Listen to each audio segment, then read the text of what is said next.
Cheitheng web series ki maikaidagi sumana changkhona fazaraba miyambu amuka hana tarana okjari ngasi su puduna lakjari mari suba Cheitheng story episode Nangna Luhongkhibada Chakhoukhiba Eigi Thammoido lawbirasi mari suba episode asibu ayukki pung 13 adwaigi yamna nungsa kangkhalakpa matamni yaifaba magi farm da thabak surambadagi wadu nang hak pothai mamana kaurei yaifaba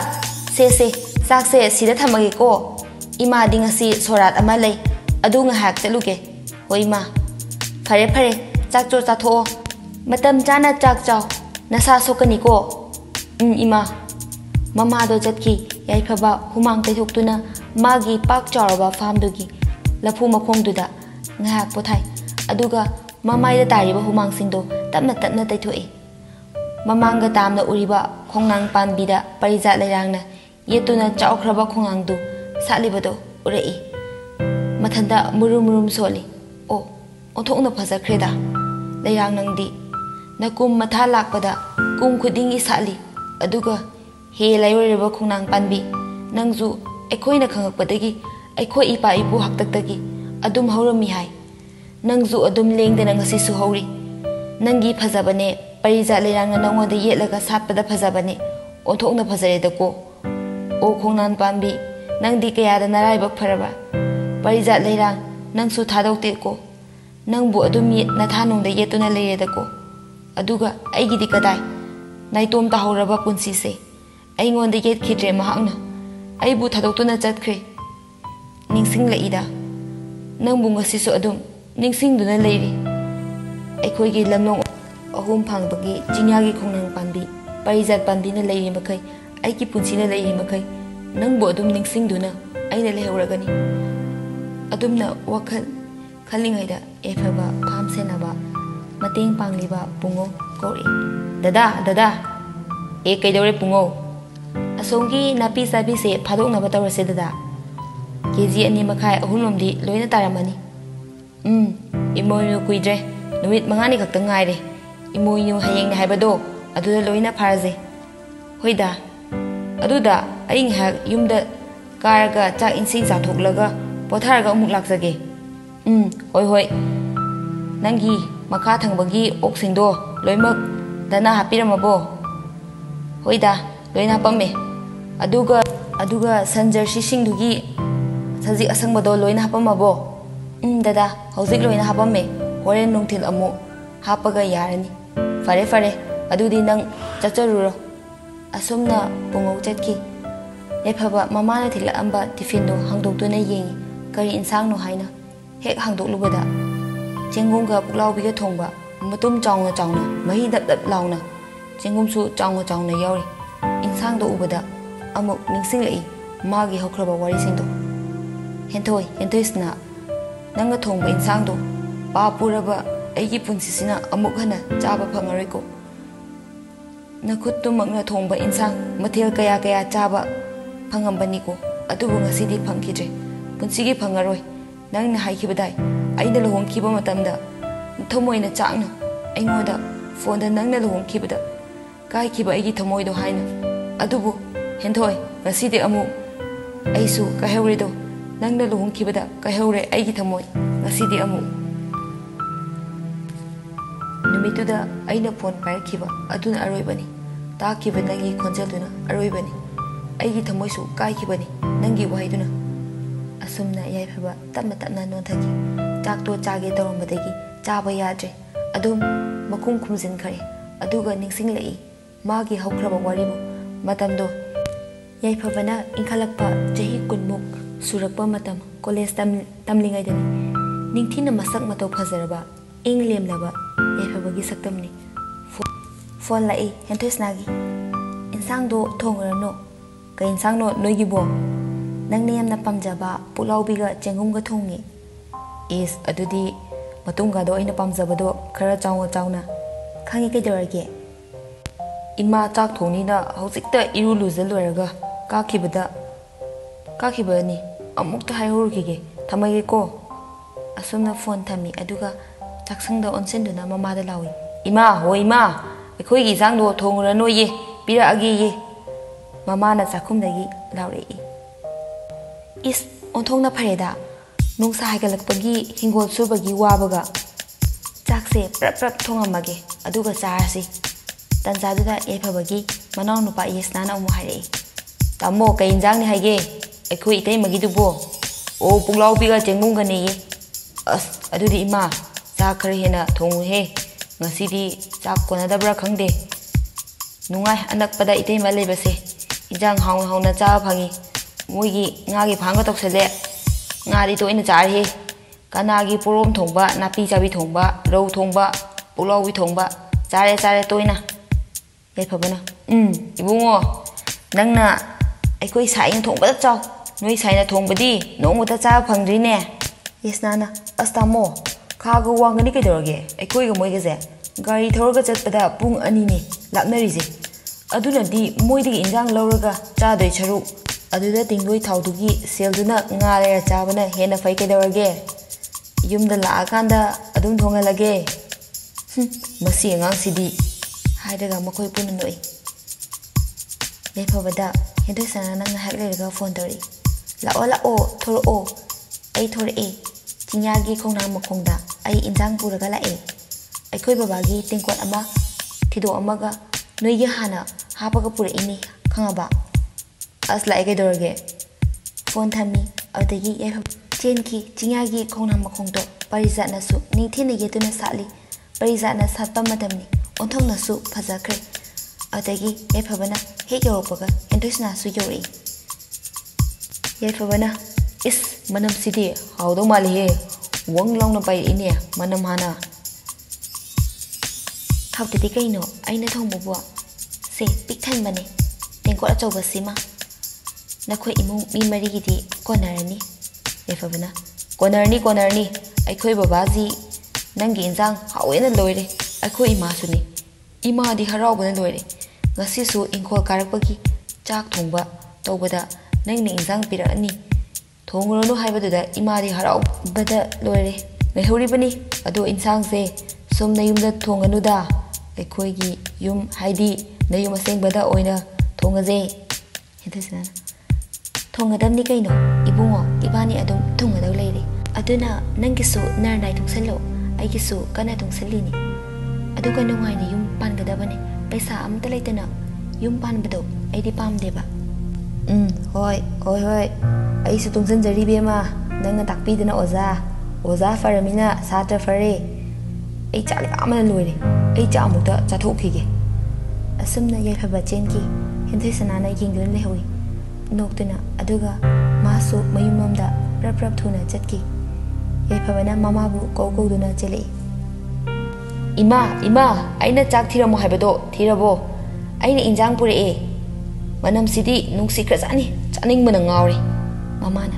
hoi thire lao aini hena lamlabane kadai is masu sidi ontokna phajakreda manam sina nungsiriba phadigo manam sina marol ama nungsiriba yesnana matum sidi chawe ima tu sigi mako yawbaje matum mayam yaweba si matang hapiro aigidi yefabana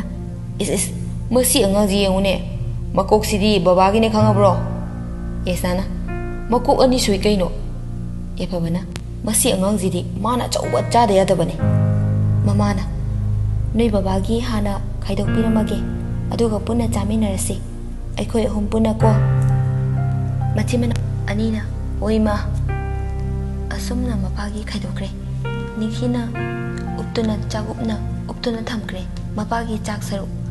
aduga henthoisana na pirakpa tengkotuna khabai ama hakchilaga mama macha makhoi hum chaminare ashawe tamo ashawe sidi phasana haweba angang nang hawni manasu amu hari as khangdreda aikhoi gida oina thonghaningi ui launa hek thongi masakna phasariba ingtapiba khangde aidi onthokna pamjakre nong phado soroktaga thengnaba mamai gase nonthakibadagi hangalakte aina ubada adagi aikhoi gi lampakta isai tawba thabal chongba ila tawba lai harauba aina hek ubada mamai do nonthakibadagi sunga hangalakte nupina mong hadaba ingtappa wangang dabase aidi onthokna pamjakre mangonda awatpa amata hek leite imauda aini hek pamjabado thoi kuchu dei kumen dei masam mana dei wang chawba dei othokna pamjakre yaifabana adubadi ima aibuzu makhoi gi mama mapana yam pame haibani aije wang chawi maramoi nupa mali haidana yam pame haibani mamana hoi fare fare moiromna su pamba ikhoina su pamba nungaina chauna hongadabani yes nana adu tammo sumaini yamna pamdabje marakta kainomdi hekka thoi haibani ko thungnarani kaina mukhai lebado yaifabana hengang nang kai khangi to oi kaisu ekhoi chauna hongduba khangabro yes nana hoi hongjauda asumna moi mama macha ahum na chakto chamine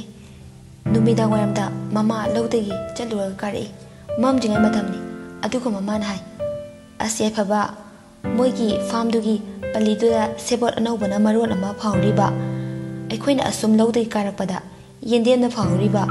mori mapangna phawriba adugane khamenji phawi ibungo sebo anobado irolaga khamendo hawai mangalduga kanghong ngordi onthokna hawkranida yefabana yare ima nangido ai khange ai phone tawrage numidang injang adune adum khallo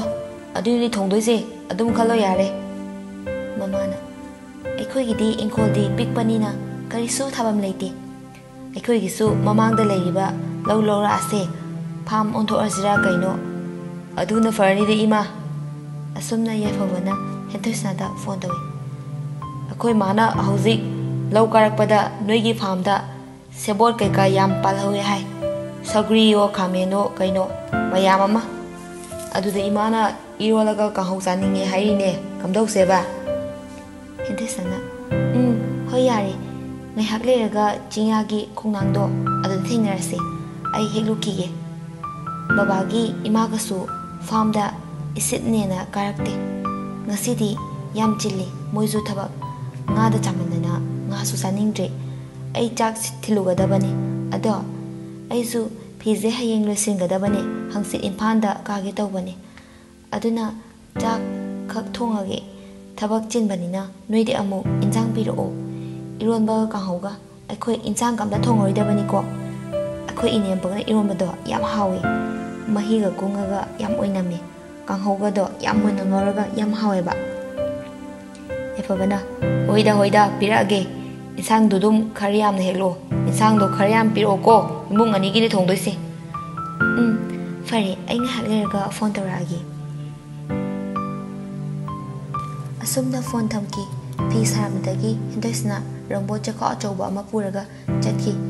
aduga farm dagi yendem saugri sebot khamen moroi mapang prak thune hi aduga mama da laurami ima ai horen nga hagleraga cha insang thilagi ko iron baga kahauga tawragi hentosna mamana hoi ai ju janing leramine morok khara sala u morok yumda panbado heo u morok tuna loluko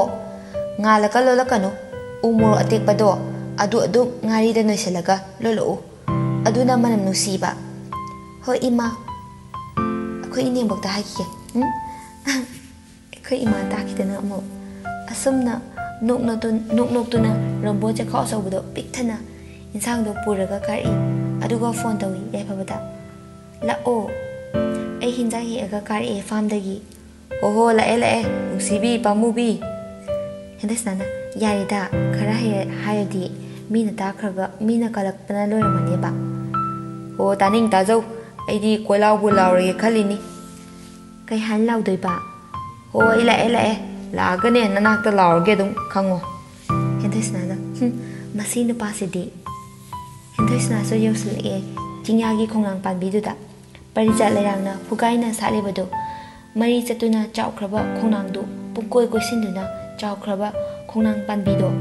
khonang mana singdo amata bu he ukhide parijat lerangna fugaina satpaduda aduga yephaba su yosle aduga khanglaw lare nuksibada ngawre haima mi tarni minangbo kaino ngawrbo is sinya sida kanabu taduino taning tajasanu nuksibabu nuksi haibani ngawre haibani kaino as ꯁꯦ ꯇꯥꯕ ꯊꯦꯡꯉꯦꯁꯦ ꯁꯤ ꯑꯝꯇ ꯄꯨꯁꯤꯟꯈ꯭ꯔꯣ ꯑꯗꯨꯒꯅꯦ ꯎꯃꯣꯔꯣꯛꯇꯣ ꯑꯩ ꯌꯨꯝꯗ ꯑꯃꯨꯛ ꯆꯪꯉꯒ ꯍꯦꯛꯂꯛꯑꯒ ꯄꯤꯔꯛꯄꯗꯣ ꯁꯪꯗ꯭ꯔꯦ ꯑꯩꯈꯣꯏ ꯃꯥꯅ ꯑꯩꯅ ꯏꯔꯣꯟꯕꯒ ꯀꯥꯡꯍꯧꯒ ꯄꯤꯔꯛꯑꯒꯦ ꯍꯥꯏꯕꯗ ꯎꯃꯣꯔꯣꯛꯇꯣ ꯉꯥꯟꯗꯕꯤꯗ ꯑꯇꯦꯛꯄꯅ ꯑꯣꯏꯅ ꯂꯣꯜꯂꯛꯑꯣ ꯍꯥꯏꯔꯦ ꯑꯗꯣ ꯅꯣꯏꯒꯤ ꯎꯃꯣꯔꯣꯛ ꯂꯩꯍꯧꯕ꯭ꯔꯣ ꯎꯃꯣꯔꯣꯛ ꯑꯣꯏꯅ ꯂꯣꯜꯂꯛꯑꯣ ꯍꯥꯏꯌꯣ ꯏꯅꯦꯝꯕꯣꯛꯇ ꯌꯥꯏꯐꯕꯅ ꯎꯃꯣꯔꯣꯛꯇꯤ ꯎꯃꯣꯔꯣꯛꯀꯤ ꯏꯃꯨꯡꯅꯤ ꯀꯩꯗꯧꯔꯒꯦ ꯂꯩꯍꯧꯋꯤ ꯂꯣꯜꯍꯟꯖꯔꯛꯀꯦ ꯍꯨꯀꯨꯝ ꯇꯧꯊꯕꯤꯔꯛꯑꯣ ꯍꯦꯟꯊꯣꯏꯁꯅꯥꯅ ꯂꯧꯗ꯭ꯔꯤꯉꯩꯗꯗꯤꯅꯦ ꯅꯨꯄꯥꯁꯤꯡꯁꯦ ꯅꯨꯄꯤꯁꯦ ꯂꯨꯅ ꯇꯧꯈ꯭ꯔꯕ ꯂꯧꯕ ꯂꯧꯔꯕ ꯃꯈꯨꯠꯄꯨ ꯆꯟꯈ꯭ꯔꯕ ꯑꯣꯠꯅꯤꯡꯕ ꯃꯑꯣꯡꯗ ꯑꯣꯠꯈꯥꯏꯔꯛꯑꯅꯤ ꯅꯄꯥꯝ ꯆꯠꯈ꯭ꯔꯣꯒ ꯅꯁꯛ ꯊꯤꯌꯦꯒ ꯌꯥꯏꯐꯕꯅ ꯍꯣꯏ ꯏꯕꯦꯝꯃ ꯑꯩꯈꯣꯏꯗꯤ ꯍꯥꯏꯖꯔꯣꯏ ꯑꯗꯨꯗꯤꯅꯦ ꯅꯨꯄꯤ ꯑꯣꯠꯄ ꯅꯩꯕ ꯅꯨꯄꯥ ꯐꯠꯇꯕꯅ ꯈꯔ ꯇꯧꯕ ꯑꯗꯨꯕꯨ ꯑꯩꯅ ꯇꯧꯒꯗ꯭ꯔꯣ ꯑꯁ ꯌꯥꯔꯦꯁꯦ ꯑꯩ ꯐꯤ ꯁꯥꯔꯨꯈꯤꯒꯦ ꯌꯥꯏꯐꯕꯅ ꯅꯪꯒꯤ ꯐꯤꯗ ꯁꯥ ꯂꯩꯔꯣꯀꯣ ꯏꯕꯦꯝꯃ ꯅꯪꯒꯤ ꯀꯣꯟ ꯃꯈꯣꯟꯁꯤꯅ ꯂꯩꯀꯥꯏꯁꯦ ꯄꯨꯝꯅꯤꯟ ꯅꯤꯜꯂꯦ ꯍꯦꯟꯊꯣꯏꯁꯅꯥꯅ ꯍꯣ ꯈꯔ ꯅꯤꯜꯍꯟꯒꯦ ꯈꯔ ꯂꯩꯔꯒ ꯀꯣꯟꯒꯤ ꯃꯐꯝ ꯑꯃꯨꯛ ꯍꯣꯡꯉꯛꯑꯅꯤ ꯌꯥꯏꯐꯕꯅ ꯑꯩꯈꯣꯏꯗꯅꯤ ꯇꯥꯗꯣꯏꯁꯦ ꯇꯨꯝꯕꯒ ꯌꯥꯔꯣꯏꯗꯕꯅꯤꯁꯦ ꯊꯣꯡꯒꯥꯜ ꯇꯔꯨꯛ ꯇꯔꯦꯠ ꯂꯥꯞꯅꯔꯁꯤ ꯐꯥꯎꯕ ꯅꯪꯒꯤ ꯀꯣꯟ ꯃꯈꯣꯟꯅ ꯇꯨꯝꯕ ꯌꯥꯗ꯭ꯔꯦ ꯑꯩꯈꯣꯏꯒꯤ ꯁꯪꯒꯣꯏꯗꯒ ꯑꯃꯨꯛ ꯗꯥꯏꯔꯦꯛ ꯁꯥꯖꯤꯜꯂꯛꯑꯗꯤ ꯅꯥꯀꯣꯡ ꯏ ꯇꯥꯅꯤꯍꯦ ꯍꯦꯟꯊꯣꯏꯁꯅꯥꯅ ꯍꯣꯏ ꯐꯔꯦꯁꯦ ꯃꯝꯃꯦ ꯆꯥꯛ ꯊꯦꯡꯈ꯭ꯔꯅꯤ ꯆꯪꯉꯛꯑꯣ ꯌꯥꯏꯐꯕꯅ ꯆꯪꯖꯔꯒꯦ ꯑꯁꯨꯝ ꯇꯧꯅ ꯌꯥꯏꯐꯕꯁꯨ ꯃꯀꯣꯛ ꯍꯣꯠ ꯍꯣꯠꯇꯅ ꯅꯣꯛꯇꯨꯅ ꯏꯟꯖꯥꯡꯗꯣ ꯄꯨꯗꯨꯅ ꯆꯠꯈꯤ ꯍꯦꯟꯊꯣꯏꯁꯅꯥꯁꯨ ꯆꯠꯈꯤ ꯃꯕꯥꯅꯤ ꯆꯠꯅ ꯍꯦꯟꯊꯣꯏꯁꯅꯥꯅ ꯑꯃꯨꯛ ꯂꯩꯊꯣꯛꯑꯒ ꯌꯦꯡꯉꯤ ꯌꯥꯏꯐꯕꯁꯨ ꯑꯃꯨꯛ ꯂꯩꯊꯣꯛꯇꯨꯅ ꯌꯦꯡꯉꯛꯏ ꯌꯦꯡꯉꯗꯨꯅ ꯃꯝꯁꯤꯜꯂꯛꯄꯗꯨꯗ ꯆꯤꯡꯌꯥꯒꯤ ꯂꯝꯂꯣꯡ 3 ꯐꯥꯡꯕꯒꯤ ꯄꯣꯁꯇ ꯋꯥꯡꯅ ꯊꯥꯜꯂꯤꯕ ꯃꯩꯉꯥꯜꯗꯣ ꯎꯅꯩ ꯑꯃꯅ ꯑꯃꯕꯨ ꯑꯁꯨꯝ ꯃꯤꯠꯌꯦꯡꯒꯤ ꯋꯥꯡꯃꯗ ꯇꯥꯝꯅꯈꯤ ꯑꯍꯤꯡꯒꯤ ꯃꯇꯝꯅꯤ ꯇꯨꯝꯂꯝꯕꯗꯒꯤ ꯃꯤꯀꯞ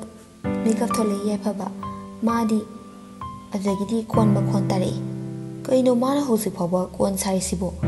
ꯍꯧꯖꯤꯛꯄꯨ ꯄꯨꯡ ꯀꯌꯥ ꯇꯥꯔꯒꯦ ꯄꯨꯡ 12 ꯇꯥꯔꯤꯅꯦ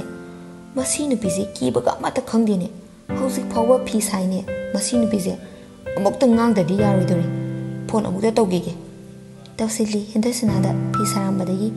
ꯐꯣꯟ ꯂꯥꯛꯄꯗꯨꯗ ꯐꯣꯟꯗꯨꯗ ꯌꯦꯡꯉꯤ ꯌꯥꯏꯐꯕꯒꯤ ꯑꯣꯏꯔꯝꯕꯗꯨꯗ ꯅꯣꯛꯐꯦꯠ ꯇꯧꯏ ꯉꯁꯥꯏꯗꯒꯤ ꯃꯥ ꯉꯥꯏꯖꯔꯝꯕꯅꯤ ꯌꯥꯏꯐꯕꯅ ꯐꯣꯟ ꯍꯦꯛ ꯂꯥꯛꯇ꯭ꯔꯤ ꯐꯥꯎꯕ ꯌꯥꯏꯐꯕꯅ ꯐꯤ ꯁꯥꯕ ꯇꯣꯛꯑꯣ ꯍꯥꯏꯗ꯭ꯔꯤ ꯐꯥꯎꯕ ꯅꯨꯡꯇꯤꯒꯤ ꯐꯤ ꯁꯥꯕꯁꯦ ꯃꯥꯒꯤ ꯃꯊꯧꯅꯤ ꯉꯁꯤꯗꯤ ꯉꯁꯥꯏꯗꯒꯤ ꯇꯧꯔꯛꯇꯦꯅ ꯊꯦꯡꯉꯦ ꯀꯩꯗꯧꯔꯖꯥꯠꯅꯣꯅ ꯈꯜꯂꯒ ꯂꯩꯔꯝꯕꯅꯤ ꯐꯣꯟꯗ ꯄꯥꯏꯈꯠꯂꯤ ꯌꯥꯏꯐꯕꯅ ꯀꯩꯅꯣ ꯅꯪꯕꯨ ꯉꯥꯎꯔꯕꯣ ꯍꯧꯖꯤꯛ ꯐꯥꯎꯕ ꯐꯤ ꯁꯥꯔꯤꯗꯨꯕꯣ ꯌꯥꯝꯅ ꯊꯨꯅ ꯇꯣꯛꯑꯣ ꯑꯍꯤꯡꯅꯤꯅꯦ ꯏꯕꯦꯝꯃ ꯃꯤ ꯐꯠꯇꯕ ꯂꯥꯛꯑꯒ ꯐꯠꯇꯕ ꯊꯕꯛ ꯇꯧꯔꯝꯃꯗꯤ ꯑꯩꯗꯤ ꯂꯣꯏꯔꯦꯅꯦ ꯑꯩꯗꯤ ꯃꯥꯡꯖꯔꯦꯕ ꯍꯦꯟꯊꯣꯏꯁꯅꯥꯅ ꯍꯣꯏ ꯏꯕꯨꯡꯉꯣ ꯒꯦꯠ ꯂꯣꯜꯂꯦ ꯀꯅꯥꯝꯇ ꯆꯪꯉꯛꯄ ꯉꯝꯃꯣꯏꯌꯦ ꯌꯥꯏꯐꯕꯅ ꯒꯦꯠꯇꯤ ꯏꯔꯥꯏ ꯂꯥꯏꯕꯅꯤꯀோ ꯀꯩꯁꯨ ꯅꯠꯇꯕꯅꯤꯀோ ꯅꯣꯏꯒꯤ ꯇꯤꯟꯒꯤ ꯒꯦꯠ ꯑꯗꯩꯗꯤ ꯋꯥꯜꯅꯤꯅ ꯇꯤꯟꯅ ꯈꯥꯕꯗꯨꯕꯨ ꯅꯃꯥꯒ ꯅꯄꯥꯒꯁꯨ ꯐꯥꯝꯗ ꯂꯩꯔꯝꯅꯤꯗꯣ ꯅꯣꯏ ꯅꯅꯥꯎꯄꯥꯗꯨꯒ ꯅꯪꯒꯗꯪꯅꯤ ꯂꯩꯔꯝꯗꯣꯏꯁꯦ ꯍꯦꯟꯊꯣꯏꯁꯅꯥꯅ ꯍꯣꯏ ꯃꯥꯅꯦ ꯉꯁꯥꯏꯗꯒꯤ ꯐꯣꯟ ꯇꯧꯔꯛꯇꯦꯅ ꯉꯥꯏꯔꯝꯃꯤꯅꯤ ꯌꯥꯏꯐꯕꯅ ꯑꯁ ꯑꯩꯗꯤ ꯉꯁꯤꯗꯤ ngasa ayuki nangi injang haudu zasale numidangna aikoi magi sebot iromba khamen ka haudu zasale haumandana tumning manan setharredana makeup thorakpadadi nangi kon makon tabaduda phone tar ine sakning manana pung yenguda baro makhai taremedana tuma thenge nang waramani nang tawriba hayeng june aine makeup thorak toise nangi kon makona haudorok toise nganta amu ngan siner pada mu sagal ani kan mun kreibe ma thabak to lesabi ni kaunu ko hentusnana is lesabi di thabak kan dia diga haibro e phabana o lesari ngai da khara ke ho mo wer di nayum paladi thabak na amata kebuga nangaroi adai amu nasak to thijan grane wa thabak yam kan mandana lesari ngai da su ke ho da gum to mo wer ga su ke da gum to hentusnana as Nui yum pandagi thabak macha masu kharadudi kachani adai hendani aikhoina dawisidi kaino amingai digi hawgalle aduga yuza thoga duk thawmai loina thadoani adagidi nongali ngali tarokpada phi sare adagidi pung mapal tarada chak thongani ima khoigi farmda thilurani cha amu cha thoga ngahak potharani kolik wairam loina loisilaga pung ama makhai swaida phi sabana numidang waram phawa amuk saba adagidi numidang yobada losilani ising maisin soksilani नुमिदांगी दुख थाउमै अमुक कथोअगा चा अमुक लोइथोकपा अदगिदी इमा खोइगी फार्मदा चा अमुक थिंदोउरगा चा काथोअगा ती साबदुना अहिंग पुंग 12 फाउबा 12 फाउबा साबसिबु मौगी थबना करी हिंदोरिगे दुख थाउमै थारगा चा खोमबा थोंगागा अदुम कादा तुमगा लेबदो मौगी थबक मोगी थबक तुदी कैसु नते ओइना ने ओइना